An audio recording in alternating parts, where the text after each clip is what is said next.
PA system, but we had some complications. So we're going to be unplugged again today. If you were here last week, we were also unplugged. Awesome. But just because we're unplugged doesn't mean we're not plugged into God's power. Amen. So Amen. before I start this message, let's plug into God's power if we can. Amen. Heavenly Father, God, I just want to thank you so much for bringing us all here today, Lord Jesus. I want to thank you for just the word that you've given us, especially in particular today, what we're going to talk about. It's very powerful and very personal. So I pray that every person that hears this message here today will apply this message into their life, because this is real things that we are going through on a day in and day out basis. So God, we surrender everything to you, and we pray that your words be delivered through myself and through my mother and received to all the people here today. In Jesus' name we pray. Praise Amen. Amen. Amen. All right. I'm going to go a little closer to you guys. So if you pull out your message notes, you're probably already looking at it, and you're like, well, what is this? What are we fighting for? What does this mean? It's a good title for a message, and it's actually a very good topic. It's a very timely topic that we're talking about today, as we're especially we're hitting our new year right now, 2016, and we're going to hit some battles, all of us. There isn't a person alive that isn't going to hit some type of battle or battles throughout their life. And we know about many battles in history. We know about the Civil War, right? They were battling over slavery or freeing among slaves. brothers. There's many different reasons for different battles over the history of time. And, but what's interesting, we get so caught up fighting each other that we miss the real battle. And that's the battle within. The battle that the enemy comes at us every day, trying to affect us, trying to affect our relationships, trying to affect our health, trying to affect our decisions, trying to affect our whole lives. And because of that, we are vulnerable, because we are unaware and we are underestimating the power of Satan's influence. You know, I remember that movie, Usual Suspect. Have you guys ever seen that movie, Usual Suspect? Yes. There's a line in that movie where he says, the greatest trick the devil ever pulled is convincing the world that he doesn't exist. You know, I was reading in Matthew chapter 3, and it talked about the Pharisees and the Sadducees. The difference between the two, they're both religious leaders, and they're very powerful religious groups. But the Pharisees, they believed in all of the Old Testament, right? The laws of Moses, they believed all of it. But they, they also believed in heaven and hell. They believed in angels and demons.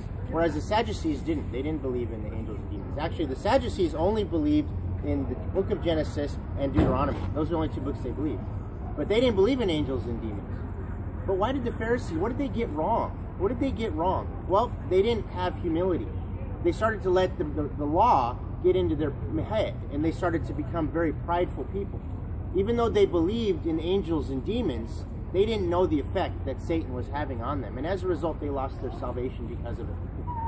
We may know of Satan, we may be aware of Satan, but we may not know in depth, in terms of the capacity Satan is influencing our lives. And today, what we wanted to do is we wanted to halt our Life Healing Choices series just for 2 weeks, so you guys can answer 2 questions. What battles are you really fighting, and how to fight those battles? So this week, we're looking at what are the battles? What are the battles you'll face this year and in your life?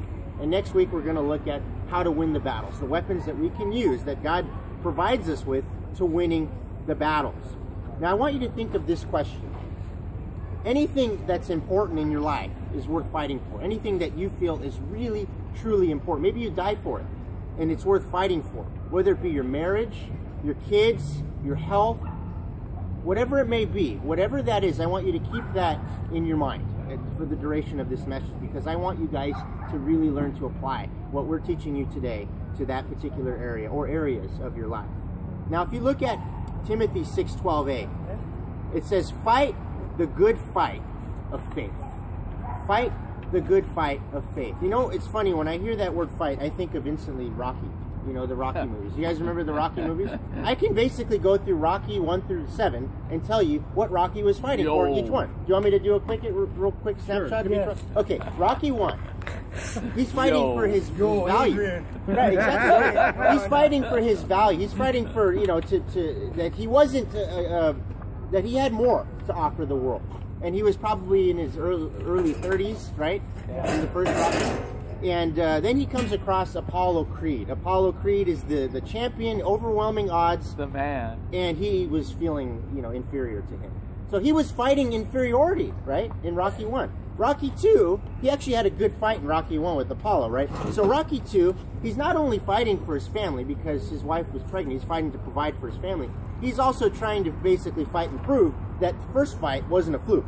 That he actually can fight his way, maybe to possibly winning the title. And he did. Adrian! And then Rocky 3, right? Rocky 3, he's fighting how to have all this money and not let the pride get to him, right? So then his manager dies, right? And then he goes into fighting, what's his name? Tommy Morrison. Clubber Lang. Clubber Lang, Clubber Mr. Lang, T. yeah. He loses to Mr. T, right? Yeah. He loses, yeah. and then he feels overwhelming fear, right? So then he fights him again. So he has to face himself. He has to face his fear. But he didn't realize until earlier in the movie that all of the title defenses that he had were easy because his manager was setting up fights for him that were easy. So he thought he was a paper champion. He was a fake champion. So he was battling, fighting his identity, who he was.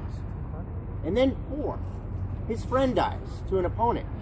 So he's fighting this guy who's killed his friend and didn't even have any remorse, but he's also in Russia, right? So it became like a battle of 2 countries. He's fighting the United States versus the Soviet Union, which it turned out later in the end of the movie, it was the wrong battle. We weren't fighting countries.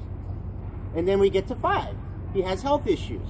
He loses all of his money, so he has to fight his pride. He loses everything. Oklahoma. And then he takes on this kid, Tommy, right? This kid. He basically takes him on as his son. I trained him. And then his son goes to the dark side, right? Which I'm going to talk about a little bit later. Goes to the dark side, and he ends up fighting him, right? And then we get to 6. Rocky's older. His wife had passed away before that of cancer. So he's fighting that, all this rage and anger of losing his wife and sadness. So he has his little restaurant. And then he decides, you know what, I'm going to go back and fight again. One more fight. So he's fighting age now. He's actually fighting age. And he does pretty well. He doesn't win, but he does pretty well. And then the last one, if you guys have seen it, I won't spoil it. Creed. No. Creed. Totally different, a little bit of a different story. Rocky, he's older and he's sick. He actually has cancer, so he's fighting cancer. But he takes on Apollo Creed's illegitimate son. Yes. And you start to identify with this character because he feels like he's a mistake because he's an illegitimate son of Apollo Creed. So it isn't until the end of the movie, Rocky says, "What are you fighting for?" And he says, "Because I'm not a mistake. I don't want to be a mistake." So he wants to prove to himself that he's not a mistake, that he can win the belt, that he can do well in boxing like his dad did. It's interesting, these movies. We gravitate towards them because we can somewhat identify to them. All these characters are fighting something, and we're all fighting something. Amen. And we want to know if there's people that have overwhelming obstacles that they can overcome them. Because when they do, we can have hope that we can overcome them. We're fighting. And as all these things are heroic of some way, we're missing a lot of it. God doesn't intend for us to fight our identity. He grants us the identity, so we never have to prove ourselves to ourselves. That's a battle that we never have to face. We don't have to fight resentment because God teaches us how to forgive. We don't have to fight each other because God never wanted that. He wants us to fight the real battles, and He wants us to win. That's why we're doing this message for you guys, and that's why you're here today hearing it. It's no accident that you're here hearing this message. And in 1 Corinthians 9:26, it says, "I fight to win. I'm not just shadow boxing." How many of you want to fight to win? Let me see a show of hands. Everybody. Everybody wants to win the battle. And if you're raising your hand, you picked a good week to come here today. Ephesians 6:12, it says this, "We're not fighting against human beings, as I mentioned earlier. We are fighting against spiritual forces and powers of darkness in the unseen spiritual world." Ephesians 6:12. The battle is between good and evil, love versus fear, best and what's not best for your life. You guys are going to battle a lot of things this year, and we're going to talk to about some of those here today. But ultimately, there is a war going on within you, and it's a war of this. You might want to feel this out in your feelings. My old nature versus my new nature. That's the battle. There isn't a person alive that didn't have to face that battle. Nobody's better than anybody else. Nobody. We all have to go through this battle. Repeat that, please? Yeah. The war is between my old nature versus my new nature. That's the only feeling you have today. The rest are already filled in for you. But I want you guys to know that you're going to have this battle going on within for the rest of your life. You're always going to have this battle. Always going to have this battle. But you have to take it seriously. You have to recognize that it's there. In Romans 7:22 and 23, it says this: I want to do God's will as far as my new nature is concerned. But there's something else deep within me. My old nature is at war with my mind and wins the fight. It makes me a slave to sin that's still within. Some of us may be at that point right now. I know I am sometimes. Yes. I want to do what's right, but I don't. I don't want to do what's wrong, but I keep doing the wrong thing and I can't stop. That's why we're doing this Life Sealing Choices series, because this is serious. We need to know how to win this battle. We need to know how to allow God to do His work in us, regardless of how big of a hole we've dug for ourselves, right? There is always a way out, and God can give us steps one day at a time. You know, you guys have see the shirt? Star Wars? Star Wars. I saw it a few weeks ago, right? How many of you saw it? I'm not going to spoil it, but let's just put it this way. Well, you spoil Rocky, but you won't spoil your Star Wars. The biggest box office. And there's the dark side, right? That's all I'm going to say. There's the Force, and then there's the dark side. Basically, in all the films, all the prequels, there is a dark side. There really is a dark side. Right. There is. Star Wars got that right. It's true. That's probably the one thing true about the movie, is there is a dark side. It's real. It exists. And it's coming after you. And it will continue to come after you unless you know what to do and to recognize it and know how to use the weapons against it that God provides. So how do you know which side will win the battle within you? How do you know? There's a, let me grab this quote real quick, this story. There we go. You guys have probably heard about it. It's called The Two Wolves. Have you guys ever heard this story? Raise your hand if you've heard The Two Wolves. I know you have, because you commented on it. You guys have heard it. I'll read it. Spit it out. Here's The Two Wolves.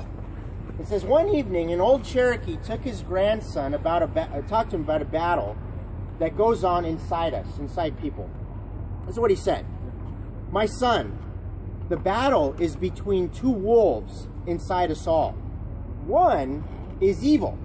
It is anger. It is envy. It is jealousy. It is sorrow. It is regret. It is greed. It is arrogance. It is self-pity. It is guilt. It is resentment. It is inferiority. It is lies. It is false pride. It is superiority. And it is ego. That's wolf number one. Wow. The other one is good.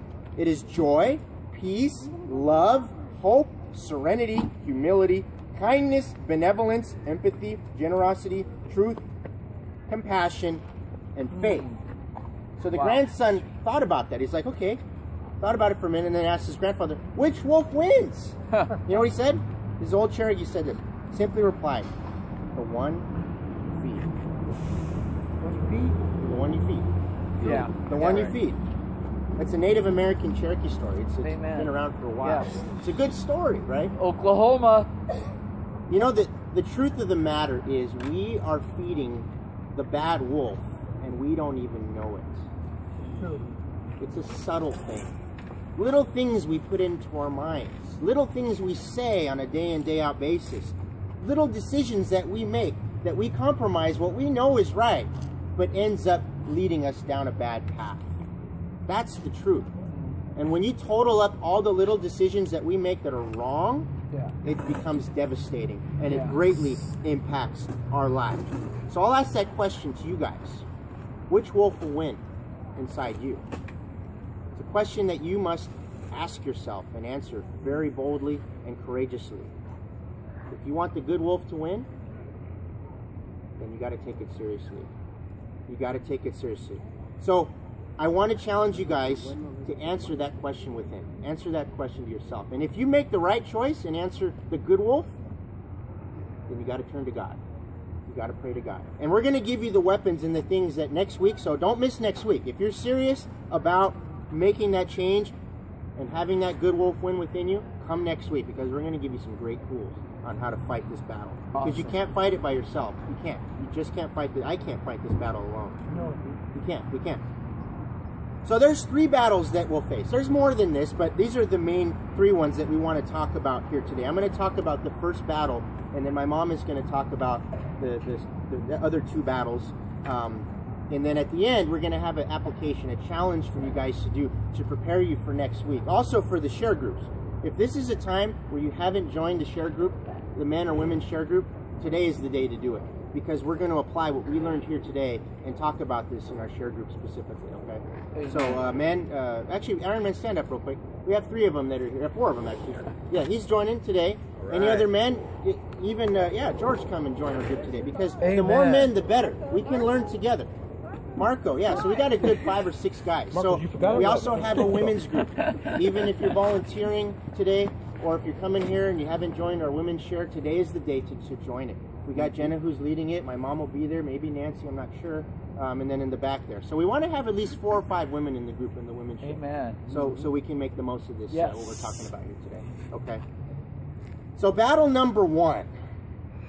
It's not the Battle of Endor, like Star Wars. It's the battle between selfishness and unselfishness. Yes.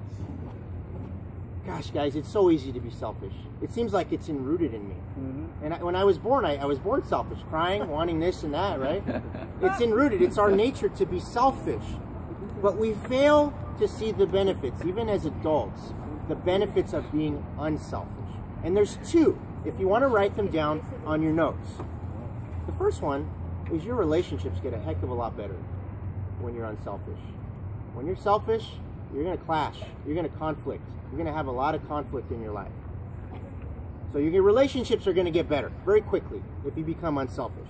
And then number 2, you'll find peace. You'll find peace. The moment our pride and ego and entitlement start to infiltrate themselves into our decisions, into what we do, into how we communicate and what we want, then we lose our peace. Because we're never going to always get our way.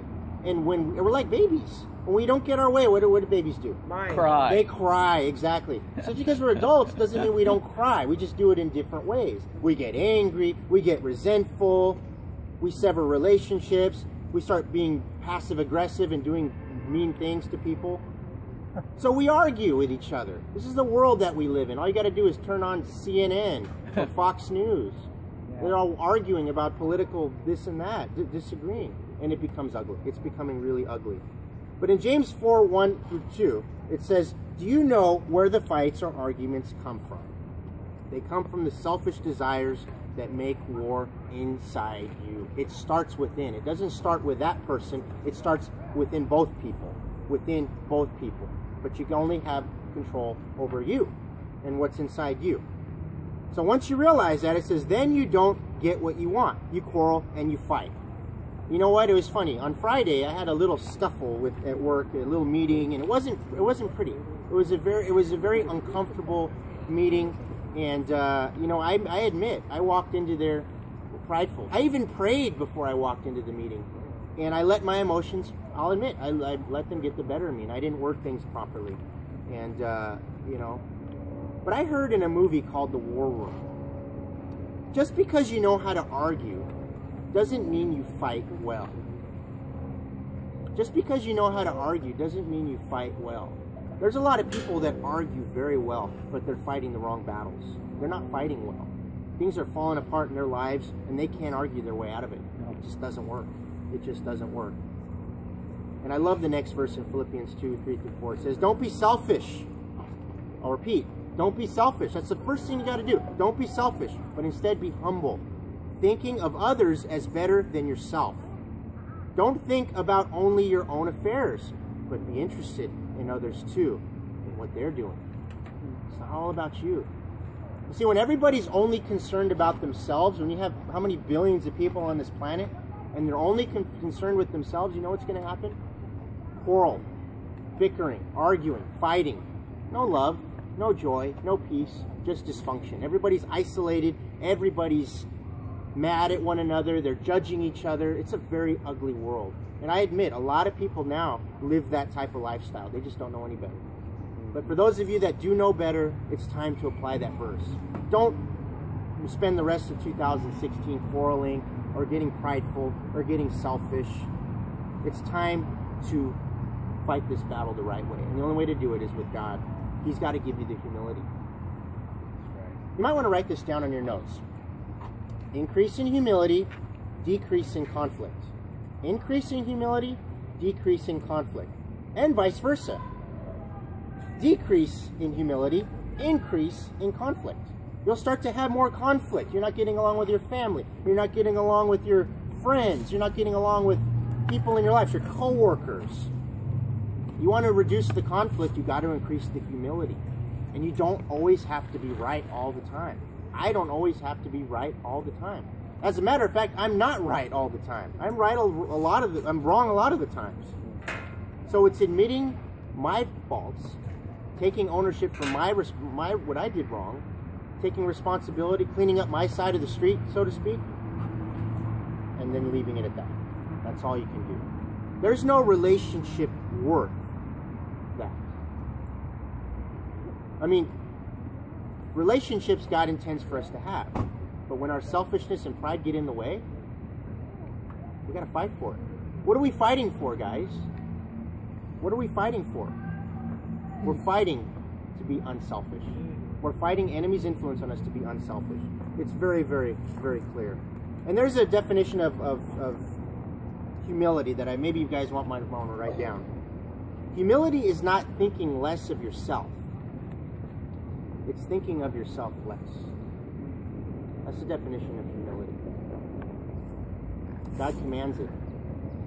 Christ had it, and He still does.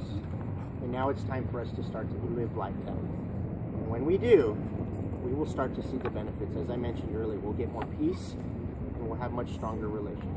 So that's the first battle. That's the first battle. So think about that. Ponder on that for a second. I'm going to call my mom up here. She talks about the next two. Let's hear from my mom. Yay! Thank you, Chris. Great. Okay. I get the battle between forgiveness and bitterness. Now, we've all been angry. Anger isn't a sin.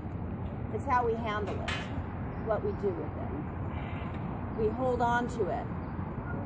It takes you a lot longer to get over it. So what does the Bible say here? In Hebrews 12:15, it says, "Watch out that no bitterness takes root among you. For as it springs up, it causes deep trouble, hurting many in their spiritual lives." Now, we obviously know that forgiveness would be required amongst family, friends, that. We obviously know that. We could be... Is there anyone here that's still angry from a family member, and that's why you're here? You won't call No, not them why up? I'm here, but yeah, I'm still angry. Yeah. Still angry? Okay. How's that working for you? How's that? Oh. Yeah. God has made us all different for many reasons. I mean, actually, I have learned in my life now that considered thorns in my life, are actually gifts from God. For me to step up and to get over myself. If what Chris just said was absolutely, if we lived unselfishly, not always thinking about our ways or being right or what's in it for me, and we literally looked around us and thought of everyone else around us instead of just us, this would be a totally different world. In fact, it would be heaven. It'd be heaven if we cared about each other and God and not thinking about ourselves. So forgiveness, we all need forgiveness. Every one of us needs forgiveness. You know the difference? Have you ever run into people that say, I believe in God, but I don't believe in Jesus? Yes. Those people are saying they didn't need a Savior. I don't need a Savior. I don't need Jesus. If I can believe in God, I can talk directly to God. It's not true. Everyone here has fallen short. There isn't anybody breathing besides Jesus that's done everything right. And it was so merciful and loving, and God forgave us so much that He sent His Son. By the way, I'm so grateful we have our cross back. Woo! Yes. Praise the Lord. He sent His Son so we could have forgiveness. We can't talk to God straight, directly. We're not holy enough, but Jesus, who came down here, and believe me, I don't understand it completely, but He came down here, not an easy way, a difficult way for us, so we would be forgiven. We can't do it on our own. We can't just say, Right. God, I'm talking to you. I love you, God. We have to go through his son because he painfully had to send his son so we would be forgiven. Okay, so then over here it says, if you get angry, don't sin by holding on to it. Never let the sun go down while you're still angry. Ephesians 4:26. So I've talked about the forgiveness of family members. I'm talking about forgiveness of friends, anybody around you. Now I'm going to talk about the forgiveness of yourself. Are there things in your life that you haven't forgiven yourself, that you feel worthless? I know I sure felt like that most of my life. And I just buried it down there, but there was still that I'm inadequate. I'm not good enough. I felt like I have to prove myself all the time. I needed validity. These are all the signs of not forgiving yourself. So we want to look at that too, because that can make you very bitter or very sad or very depressed. So you want to look at forgiving yourself, because God, if you've gone to God and said, I'm sorry for doing this, God forgave it and forgot it. But we have a tendency of holding on to it. And then the last one is forgiving God. Anybody here mad at God for some event that happened to you? Like some family member or somebody you really loved was taken away? Address it. He doesn't want you to ignore him. Talk to him. God, I'm mad at you. I had a very close dear friend that wasn't able to walk anymore. She had she had leukemia, and then she had all these brain tumors on her head, and she had a very tough life. She was a beautiful, I love her so much. But she was mad at God. And I just happened to hear our pastor, Rick, who said, you know, if you're mad at God, you tell him. Don't hide from him. So I held her hand, and she finally said, I'm mad at you, God, because I can't walk anymore. I'm mad at you, God. I'm mad at you, God. And after all that, tears rolling down her face, she had peace. Complete peace with God. If you are mad at him for something you think he did, at least have it out with him. Give him the chance to give you peace so you'll understand it. So those are forgivenesses. And we have some other verses. If you flip it over, you will be judged in the same way that you judge others, and the forgiveness you give to others will be given to you. Matthew 7:2. There's nobody perfect here. You know, you may think one way, someone else, if they, you know, they've lived another life, they see it the other way, and we have to be gracious about that. Very unselfish about that. And then, of course, Romans 8:37. We are more than conquerors through him who loves us. We got everything going for us. Jesus plus nothing is everything. Don't ever think that you have to be perfect or earn your way to God. Jesus plus nothing is everything. We don't have to earn it. We just have to accept it, love him. Two things, love him and love one another. Man, if we could do that, it's done. We'll all go to heaven. My next one is the battle between easy and what's right. As I said before, Jesus didn't do the easy way. Man, if I was God, first of all, I wouldn't send my son. That's how selfish I am. The next thing is, if I wanted to, I would come down here in blaze of glory. I'm God, you're doing it wrong. You should be loving one another. I'd be doing this whole thing. No. He sends him down here as a baby, having to go through the whole childhood thing, having to feel what it was really like to be a human being, to go through all the temptations. And then not just doing that and teaching us about love and all that stuff, not just doing that, but that. The worst horrible death you could ever imagine. Scourged, mocked, thorns in his head, over here, stretched out. How many here are animal lovers? How many here are animal lovers? I was just thinking about something. If you had a little dog you love, a little pet you love, and I certainly have them, we all love pets, and that dog, or that pet, cat, whatever you love, was beaten, whipped, stretched out like that on this cross, suffering, it'd get to you really fast, wouldn't it? But because it was so long ago when Jesus was doing this, and we've heard this story over and over again, we just kind of accept it. But I know a lot of people that would fall apart if they had an animal that was scourged and stretched out like that. And I'd be one of them. I'd be one of them. Horrible, degrading, horrible way to die. And what did he do?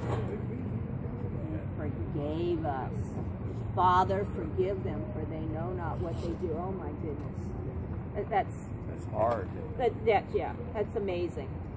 So, Galatians 5:17, if you look at your notes, what your corrupt nature wants is contrary to what your spiritual nature wants. They are opposed to each other. As a result, you don't always do what you intend to do. How true is that? Always intend to stay away from chocolate. Still love it. What am I going to do? And then, here we go, Galatians 6:9. Let us not get tired of doing what is right, for after a while we will reap a harvest of blessings if we don't get discouraged and give up. I have this thing that was in my devotional actually yesterday. I recommend this book, by the way, Jesus Calling. It's absolutely incredible. Absolutely love it. But yesterday, for January 9th, it says, I am with you and for you. When you decide on a course of action that is in line with my will, nothing in heaven or on earth can stop you. With my help, you can overcome any obstacle. Do not expect an easy path as your journey hand in hand with me, but do remember that I, your very present helper, am omnipotent. Much stress results from when you're wanting to make things happen before their times have come. Instead of dashing headlong toward your goal, let me set the pace. Slow down, enjoy the journey in my presence. So we get back here to the battle between easy and what's right. A lot of times we want to shortcut it. Like, how many here would like to get out of your situation, but there's certain steps you have to take? Maybe it's going to school. Maybe it's whatever. We have this resource table, and they have a lot of help that can help you in things that can get you out of it. But it takes steps. Jesus is not a genie. He wants to see what kind of effort you put into it. Another thing is, in Galatians 6:9, let us not get tired of doing what is right, for after a while we will reap the harvest of blessing if we don't get discouraged and give up. Okay. Have you ever been around people that you hide your belief, your faith? You make compromises. You make compromises.